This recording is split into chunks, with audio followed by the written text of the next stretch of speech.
My entire family, my mother, my father, my cousins, abandoned me on the morning of my wedding. So my fiancé, an FBI agent, made 3 quiet phone calls and set a trap that dismantled their lives and exposed a secret I never saw coming. This is where the story truly begins, and you won't want to miss what happens. Make sure you're subscribed to see it through to the end. We're always curious. Where in the world are you all watching from today? Let us know in the comments. The scent of gardenias and hairspray filled the bridal suite, but all I could smell was the metallic tang of panic. My stomach, already a churning knot of nerves and excitement, cramped violently.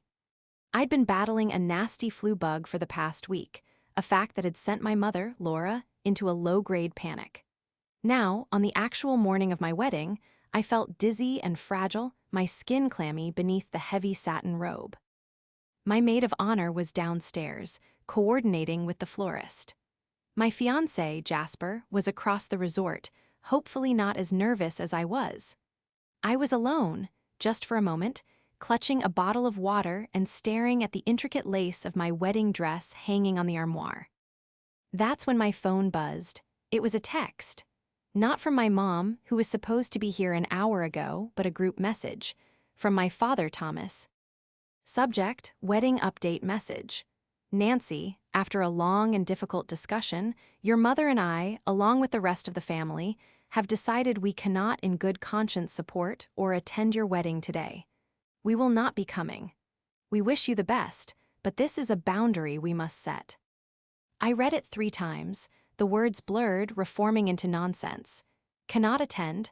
Boundary, we will not be coming. I fumbled with the phone, my fingers numb. I called my mother. Voicemail. I called my father. Voicemail. I called my Aunt Molly, my mother's sister, who had been my confidant. Voicemail. I tried my mother again. This time she picked up. Mom, my voice cracked, sounding small and sick. Mom, what is this? What is this text? It's a joke, right? A horrible, mean joke. A cold silence met me. Then, her voice, flat and devoid of the warmth I'd known for 30 years. Nancy, your father's text was clear. We are not coming. But why? What did I do? I was crying now, hot tears mixing with the cold sweat on my face. Mom, I'm sick, I feel awful, and my wedding is in 3 hours. Please just tell me what's happening. This is what's best for the family, Nancy, she said, her tone clipped. You've made your choices, and honestly, your disrespect for your Aunt Molly has become too much for us to bear. We are a family, and we stand together. You should have thought of that before. Aunt Molly, what does she have to do with this? We're done discussing this. Goodbye, Nancy. The line clicked dead.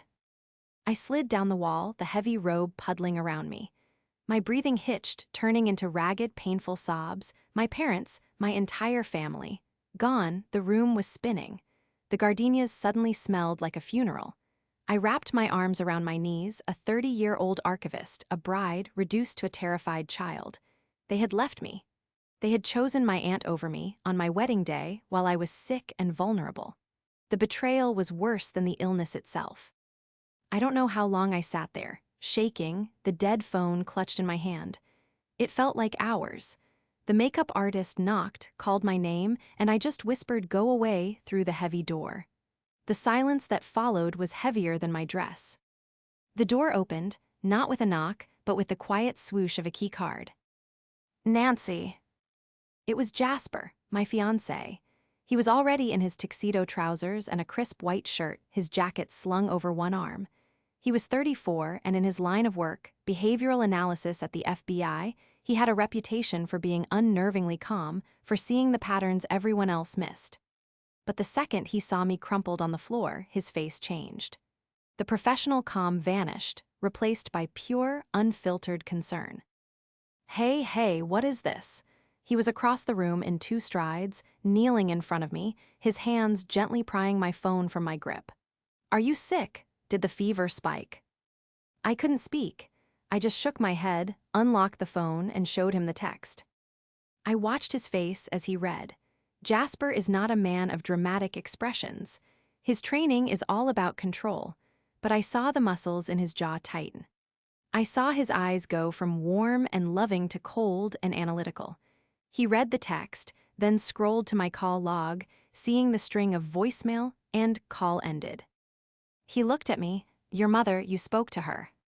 She said I disrespected Aunt Molly," I whispered, the words tasting like ash. "She said they were setting a boundary. Jasper, they're not coming, none of them. My father, my mother, my cousins, they're all with her." Jasper stood up, pulling me gently with him. He at me on the edge of the bed and handed me the bottle of water. "Drink," he commanded, his voice soft but firm. He started to pace, not with panic, but with a terrifying, contained energy. "Aunt Molly," he said, more to himself than to me. "The business consultant who never has a business card, the one who just bought a new luxury sedan." "I don't understand," I sobbed. "Why would they do this? Why today?" "Because today is when it hurts the most," Jasper said, his voice flat. "This is a power play. It's escalating behavior."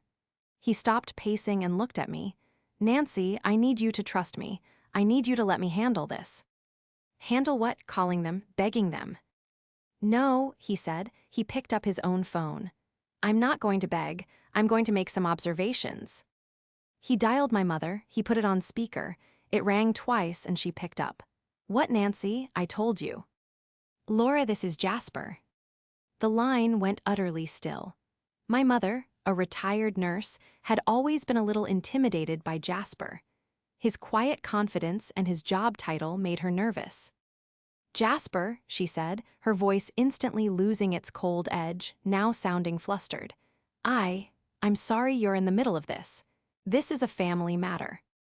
"It became my matter when my fiancé was left abandoned and crying on our wedding day," Jasper said, his tone level, almost conversational.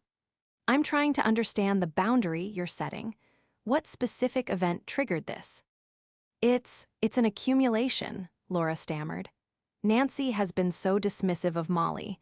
Molly has done so much for us and Nancy just doesn't see it.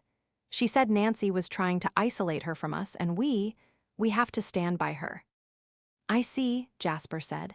"So, Aunt Molly told you that Nancy was being manipulative and you chose to believe her, cutting off your daughter without a single conversation. Is that correct?" "You're twisting my words," my mother snapped, her defensiveness returning. "I'm just clarifying the sequence of events. One more question, Laura.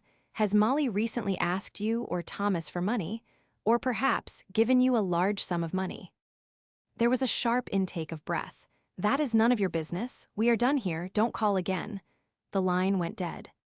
Jasper stared at his phone. I looked at him, bewildered. "Why did you ask that?" He looked up at me, his eyes sharp. "Because this isn't about disrespect, Nancy. This is about control. And control in families like this is almost always about money." He kissed my forehead. "Go take a shower. Get dressed. Not in your wedding dress. In your favorite jeans. I'm going to make a few calls." I wanted to argue, but the certainty in his voice held me steady. As I walked to the bathroom, I held on to one anchoring thought. My family had hurt me. They had plotted and schemed.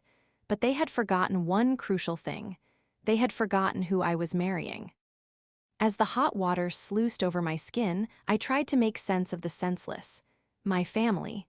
My mother, Laura, the woman who had held my hand through every fever and heartbreak. My father, Thomas, the man who taught me to ride a bike and balance a checkbook. How could they? The answer, I knew, was Aunt Molly. My entire life, I had been the good daughter. I was a university archivist, a quiet, steady person. I was the one who sorted out my parents' chaotic finances when my father's real estate ventures went south. I was the one who co-signed the loan to fix their crumbling roof. I was the one who drove my mother to her appointments when she retired from nursing and her health began to waver. I had sacrificed weekends, vacations, and a significant portion of my savings to keep them stable.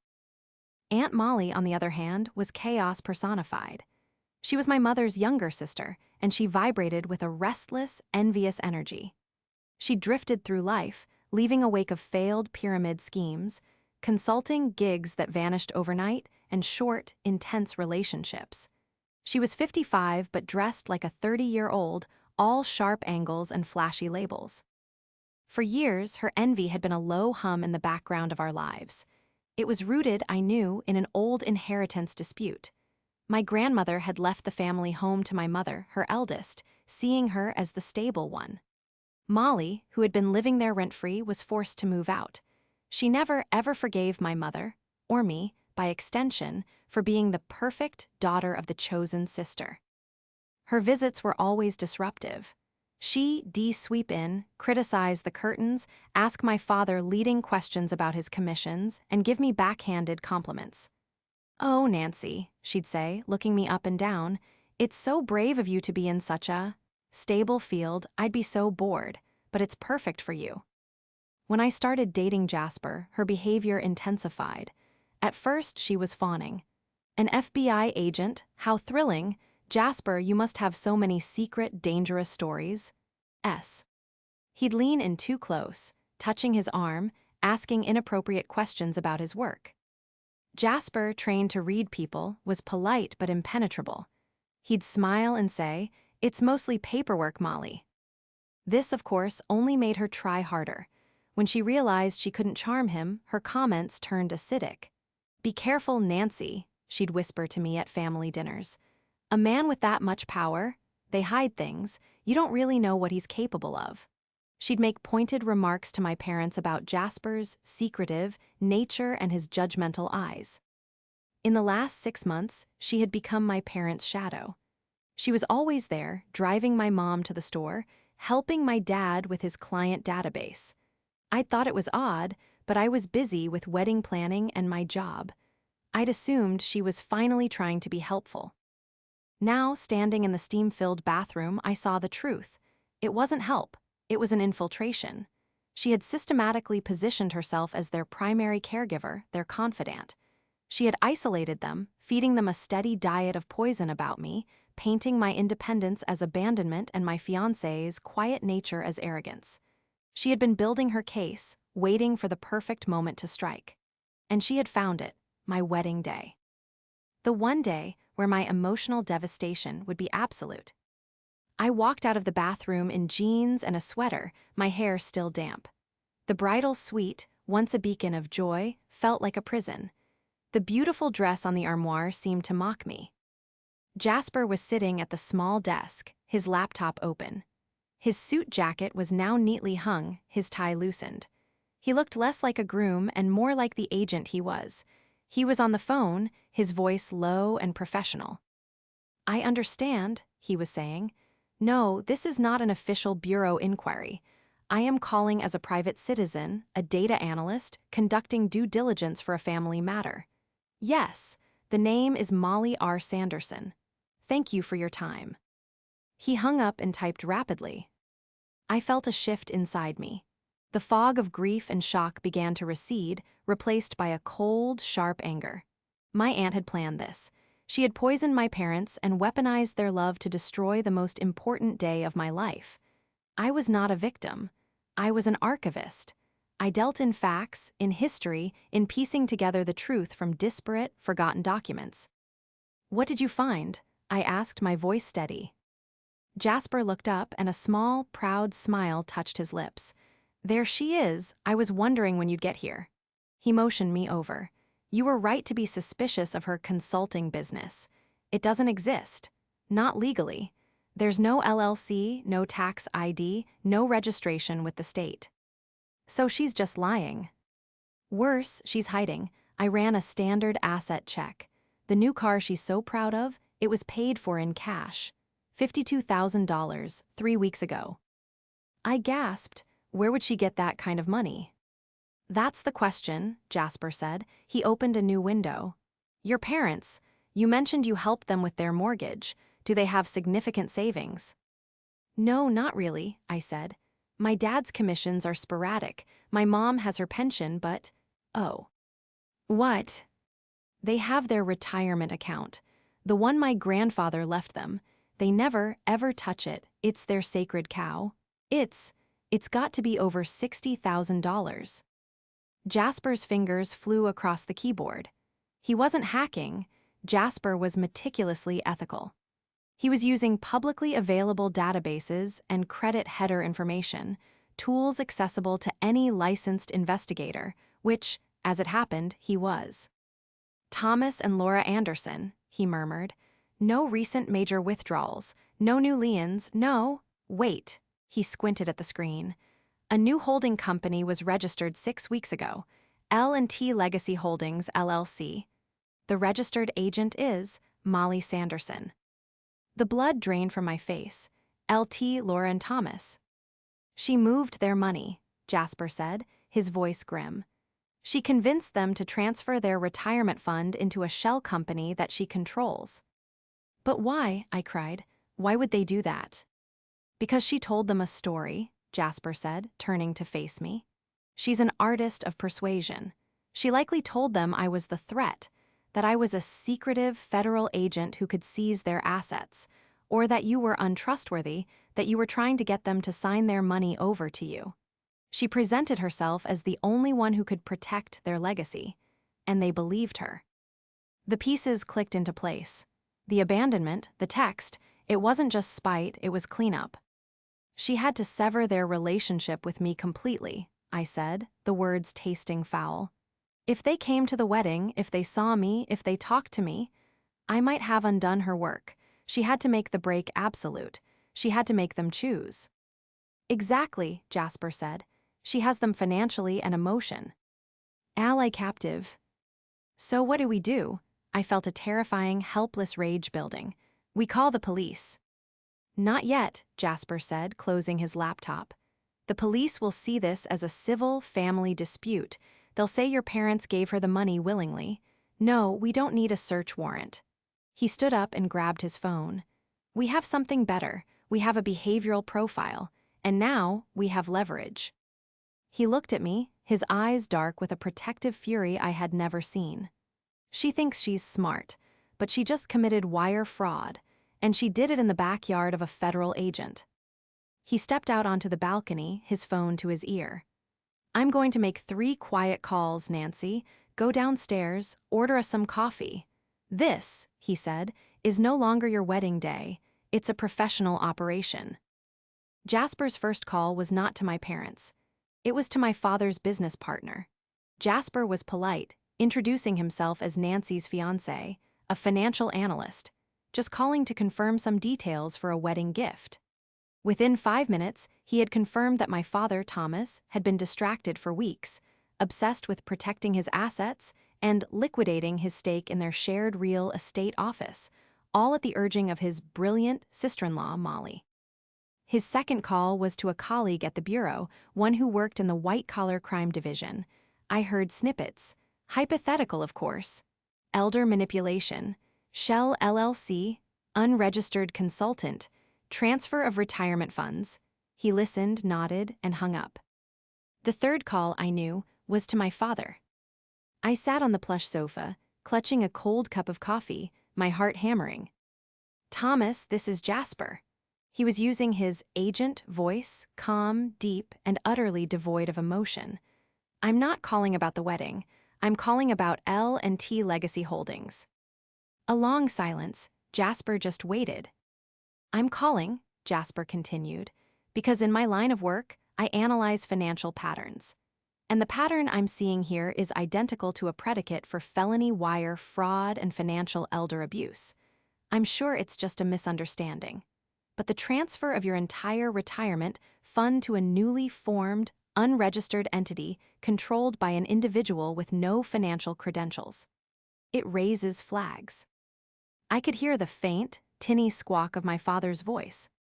I'm not accusing anyone, Thomas, Jasper said. I'm just concerned. I'd be devastated if my new family was being taken advantage of. I'd hate to see your assets frozen during a federal investigation. I'm sure Molly has all the proper disclosures and SEC filings. I'm sure she can explain the $52,000 cash purchase of her new car. I just recommend you ask to see the paperwork. Immediately. He hung up, he didn't smile, he just looked at me. He's scared, he'll talk to Laura, they'll confront Molly. She'll lie, they'll be confused. That's when we go. Go where? To your parents' house, pack a bag. An hour later, we were in Jasper's car, a plain black sedan that blended into every other car on the road. The resort, the flowers, the uneaten wedding cake, it all felt like a dream. This, the highway drive to my childhood home, felt real. When we pulled up, my father's car was in the driveway, alongside Aunt Molly's gleaming new white sedan. "She's still here," I whispered, my stomach churning. "Good," Jasper said. We walked up the path. Before I could even use my key, the door flew open. My mother, Laura, stood there, her face pale and streaked with tears. My father was behind her, looking utterly lost. And at the kitchen table sat Aunt Molly, a smug, satisfied smile on her face. "Well, look who it is," Molly said, her voice dripping with fake pity. "Couldn't stand to be alone on your big day, Nancy," came crawling back. "Molly," my father said, his voice trembling. "Jasper," he said things, about the money, about the LLC. "You told us it was to protect us from him." "And it is," Molly said, standing up, her eyes flashing. "He's trying to scare you. He's a government thug. He wants to seize your money. I'm the only one protecting you." "Then show us the paperwork," Jasper said, his voice cutting through the hysteria. He stood in the entryway, an immovable object. "Show us the investment portfolio. Show us where the money is, Molly." "I don't have to show you anything," she shrieked. "This is a private family matter." "It stopped being a family matter when you committed a felony," Jasper said. I finally found my voice. It was shaking, but it was loud. "You told them I was trying to steal from them, didn't you? After I paid their mortgage for 6 months, after I planned their anniversary party, you leech." "Nancy," my mother cried, looking horrified. "No, Mom, you need to hear this. She's been poisoning you against me for years because Grandma left you the house. This was never about protecting you. This was about her revenge." "You ungrateful little, Mal." Lai started, lunging toward me. Jasper didn't move, but he raised his hand. "Molly, stop right now." His voice, quiet and commanding, froze her in place. "You're lying," Molly spat, turning back to my parents. "She's twisting you, her and this cop, they're the criminals." It was a bad lie, poorly executed. She was cornered, and she was defaulting to pure aggression. I saw the first flicker of doubt in my father's eyes. He looked from Molly's furious, contorted face to Jasper's calm, steady gaze. "Molly," my father said, his voice barely a whisper. Just show us the account, please." "No," she screamed. "You trust me or you trust them." "I think," Jasper said, pulling out his phone, "we've heard enough." The standoff in the living room was agonizing. My mother was openly weeping. My father, his face ashen, seemed to have aged a decade in the last few hours. Aunt Molly was pacing, her entire body rigid with fury. She had lost control, and she knew it. "This is harassment," Molly said, pointing a shaking finger at Jasper. "You're in my sister's house, threatening me. I'm calling the police." "I encourage you to do that," Jasper said calmly, taking a seat on the arm of the sofa. "Tell them a federal agent is here. They'll come faster." Molly's hand froze over her purse. She knew she was trapped. What's happening?" my mother whispered, looking at Jasper. "Jasper, what did you mean, felony?" Jasper looked at her, and his gaze was not unkind, but it was unflinching. "Laura, Molly convinced you and Thomas to liquidate your entire retirement fund. She had you transfer it to a shell company, L&T Legacy Holdings, of which she is the sole registered agent. That money is no longer in your name. It's in hers." "That's not true," Laura said, looking at her sister. "Molly, tell him that's not true. It's our company, L&T, Laura and Thomas." "She's right, Molly," Jasper said. "The name is a nice touch, very convincing. But the state registration lists only one officer. You. Yesterday, you used your position as the sole agent of that account to purchase a $52,000 car. In cash. That's called embezzlement. And because you used a bank transfer to move the funds, that's wire fraud. That's my colleague's division." My mother let out a small, strangled sound. She said it was an investment," my father mumbled. A protected fund, she said, Nancy's fiancé, that you could seize things. He can't, I said, my voice thick with disgust. He's FBI, not the IRS. He analyzes behavior. And you, Aunt Molly, have been exhibiting classic predatory behavior for months. Infiltrating, isolating, and then extracting. You just stole their entire future. They gave it to me, Molly shrieked, her mask of composure shattering. They gave it to me, after everything I deserved. After she got the house, after you got the perfect life, they owed me. It was my inheritance. The confession hung in the air, raw and ugly. My mother collapsed onto the sofa. No, Molly, you didn't. In that moment, the spell was broken. The decades of manipulation, the lies, the poisoned whispers, it all evaporated in the face of that one, greedy, hate-filled admission. My mother was looking at her sister as if for the first time. All this time, my mother whispered, all this time, you hated me. You took what was mine, Molly yelled. And now, Jasper said, standing up, you've thrown away your entire life for it. He turned to my parents. Laura, Thomas, I'm sorry, but this is what's happening. Molly has stolen your money. She did it by convincing you that Nancy and I were the enemy. She destroyed our wedding to keep you from us, to finalize the theft. This is the truth. My father looked at his hands. My mother was rocking back and forth, a low moan coming from her. What do we do? Thomas asked, his voice dead. First, Jasper said, we call your bank and freeze the LLC account. We may be too late, but we try. Second, we call the local police. I will speak to them and provide my credentials and my findings. They will take this seriously. And third, he looked at me, his eyes softening. We get out of here. My mother looked up, her face a ruin of tears and shame. Nancy, oh Nancy, what did we do? What did we do? You believed her, I said, my own tears starting to fall.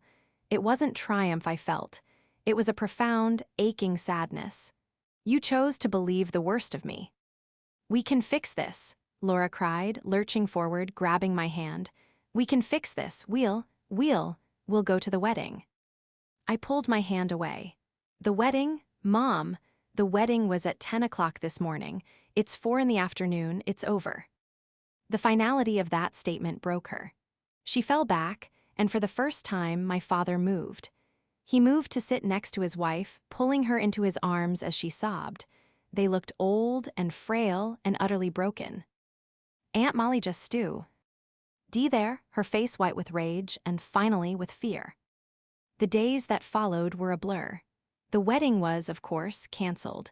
We lost thousands of dollars in deposits, a fact that seemed almost irrelevant. Jasper and I went back to our apartment, not the resort. We were in limbo, fiancés who should have been newlyweds. The legal machine, however, had started. Spurred by Jasper's hypothetical call and now a formal statement, the local police and then the state attorney's office began to move with terrifying speed. Aunt Molly's new car was seized. The L&T legacy account was frozen, though it was, as Jasper had feared, mostly empty. She had been transferring the money to offshore accounts. But Molly wasn't as smart as she thought. She left a digital trail a mile wide. The full extent of her deception was even worse than we knew. She had taken out credit cards in my parents' names. She had forged their signatures on loan applications. It wasn't just a single act of revenge, it was a systematic plundering. My parents were in a state of shock, shame, and grief. They were not only facing financial ruin, but they were also forced to testify against their own family member. The climax was not a dramatic wedding showdown. It was something far more sterile and devastating. It took place 2 months later, in a beige, fluorescent-lit courtroom for Molly's sentencing hearing. She had taken a plea deal, pleading guilty to multiple counts of wire fraud and aggravated identity theft. Jasper and I sat in the front row. My parents sat across the aisle, looking like ghosts. They hadn't asked me to come, I had come for myself. I needed to see the final page of this archive to close the book. When it was her turn to speak, Aunt Molly stood. She had no more fire, no more smugness. She just looked tired.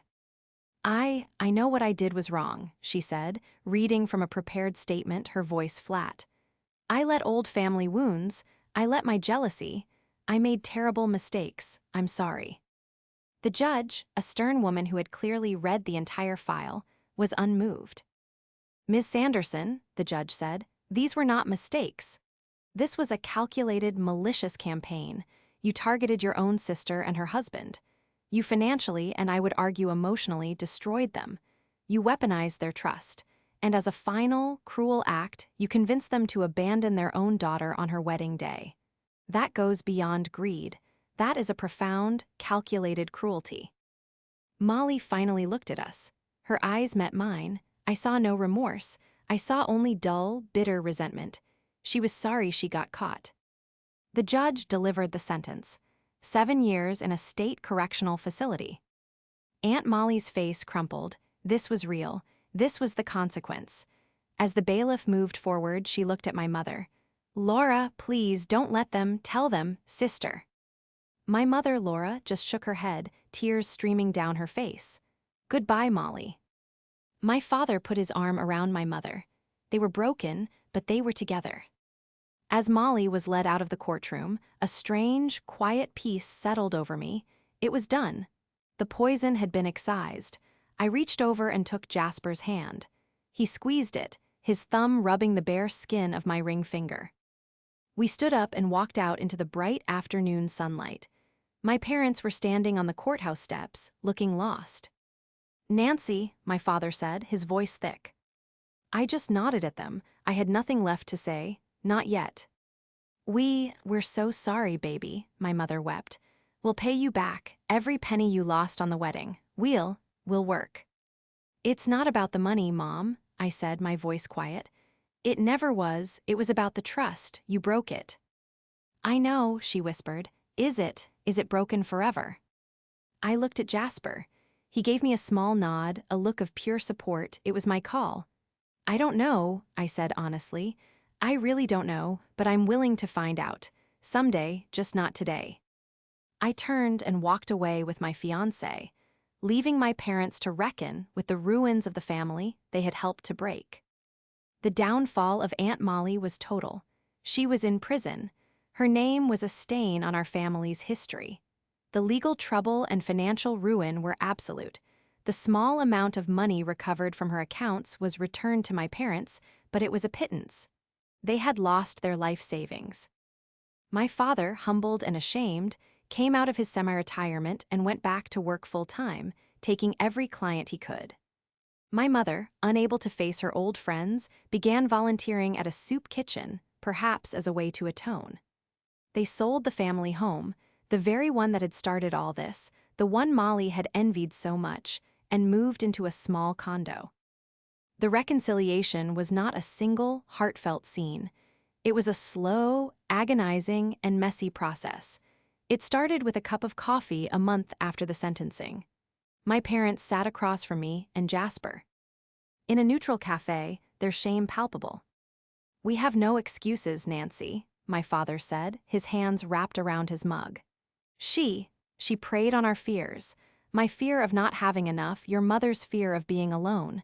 She told us you were pulling away, that Jasper was judging us, and we were weak enough to believe her.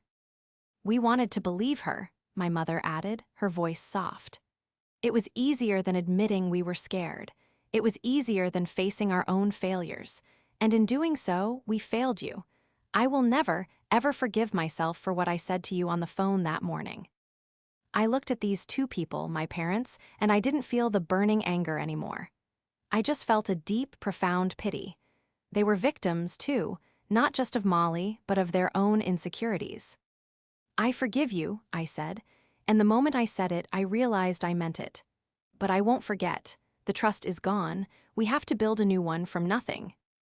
And so we did, brick by painful brick.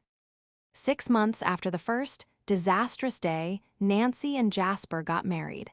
It wasn't at a fancy resort. It was in the chambers of a justice of the peace on a Tuesday afternoon. The only witnesses were 2 of Jasper's colleagues from the bureau. Afterward, we went to a simple dinner at our favorite Italian restaurant. Halfway through, my parents arrived. I had invited them. They walked in, nervous, holding a single, small gift. My mother was crying before she even got to the table. "You look beautiful," she whispered, touching my cheek. "Thank you for coming, Mom," I said. It was awkward, it was strained, but it was a start. My father raised his glass. "To Nancy and Jasper," he said, his voice thick. "May your life be filled with the loyalty and love that you both deserve, and that we, your parents, promise to spend the rest of our lives earning back." We clinked glasses. It was the first real step toward healing. That night, as Jasper and I finally exchanged our private vows on our apartment balcony, I looked at the man I had married. The man who didn't ride in on a white horse, but who had used his intelligence, his skills, and his quiet strength to dismantle a threat and protect his family. "They forgot who I was marrying," I whispered to him, repeating my thought from that horrible day. "No," he said, pulling me close. "They just forgot who you were. Strong, resilient, the archivist, the one who always finds the truth." He kissed me, and for the first time in months, my future felt as solid and real as the man holding me. The conflict was resolved, and I was, at last, at peace.